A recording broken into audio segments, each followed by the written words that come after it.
Okay, let's solve this dE. This is second order. Our highest derivative is 2.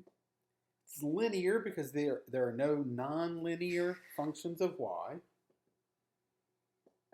It's homogeneous because it's set equal to 0. And all of my coefficients, all of the functions in front of y's and all his derivatives are all constants. So this has constant coefficients. These are by far the easiest dEs to solve. Second order linear homogeneous with constant coefficients. We assume our solution is of the form y equals e to the lambda x. We plug that in to our dE, so y prime would be lambda e to the lambda x.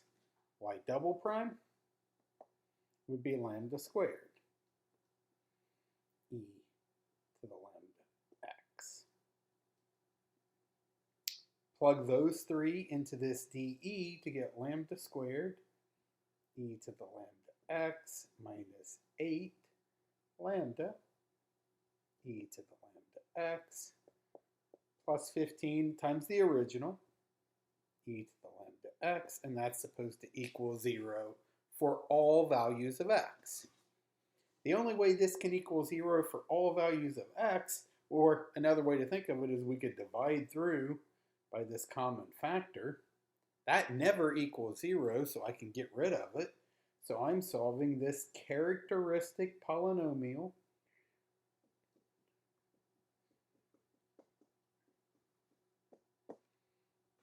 lambda squared minus 8 lambda plus 15 equals 0. And that's what's going to happen every time with these. Look, that's the original equation. Just instead of having y primes and y double primes and whatnot, we get a quadratic equation in lambda.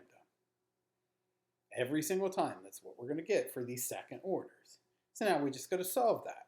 This guy factors lambda minus 5 and lambda minus 3 equals 0.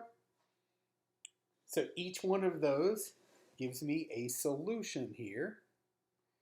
So I get two different solutions because I had two unique roots to that characteristic polynomial. So I get y1 is e to the, doesn't matter what order, but let's say 5x. Y2 is e to the 3x. And then my general solution is always the superposition of these, a linear combination of these. So my general solution will be y1 equals c1 e to the 5x plus c2 e to the 3x. Remember, when you have e raised to different powers, those are always linearly independent. So we don't need to check the Wronskian. We don't need to check for dependence. It's a guaranteed. If you have different unique solutions here, you're guaranteed to have a fundamental set. So this is our general solution to that second order linear homogeneous dE with constant coefficients.